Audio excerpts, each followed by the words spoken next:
Kumusta mga kabayan, at muli nandito tayo sa Kabayan Day Trader. Sa video na ito, ipapaliwanag ko kung ano nga ba ang kahulugan ng equity at kung bakit ito napakahalaga sa trading at sa investing. Madalas itong nakikita sa trading platform pero marami ang nalilito sa tunay na kahulugan nito. Kaya tingnan natin. So, ito yung definition niya sa trading na ang equity ay ang kabuuang halaga ng account mo. So, kasama ang cash at yung open position mo. So, kung kahit na nag-open ka ng position mo, ng trade mo, nag-trade, halimbawa may 100 ka, tapos nag-trade ka ng 50. So, yung kabuuan nun, bali, magiging 50 yung natitira, tapos 50 yung naka-trade mo, bali 100 yung equity mo. So, yun yung equity ng kabuuang halaga ng account mo sa trading. So, ito yung formula natin, yung equity equals ng account balance at unrealized profit loss, no? So, yung definition naman ito sa mga company or businesses, yung equity ay ang pagmamay-ari sa isang kumpanya. So, iba naman yung sa kumpanya, no? Yung sa kumpanya, ito yung asset minus dun sa liability. So, naka-minus na yung sa liability. So, yung natitira dun sa pera mo, pagka binawas mo ng liabilities, yun yung equity pagka sa mga company or sa mga businesses. So, halimbawa meron kang 500 na cash at meron kang open na trade ng sa 500, no? So, yung 500 yun yung unrealized mo na unrealized profit mo.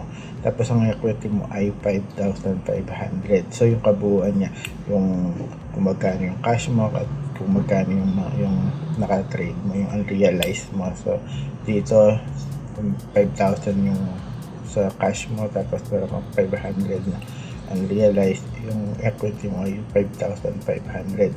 So, kung talo naman ang open trade ng halimbawa 200, so ang equity mo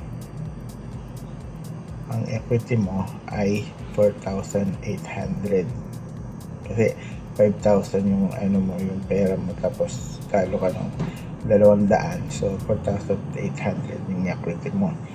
So, hanggat hindi siya natatalo, so kung mapapansin mo, gumagalaw yung equity na yun pagka nag-trade ka, kasi halimbawa nag-trade ka nga ng 500, pagka natatalo ka ng 100, bumababa yung equity. Pagka nananalo ka naman, tumataas yung equity mo. So, yun yung equity sa trading.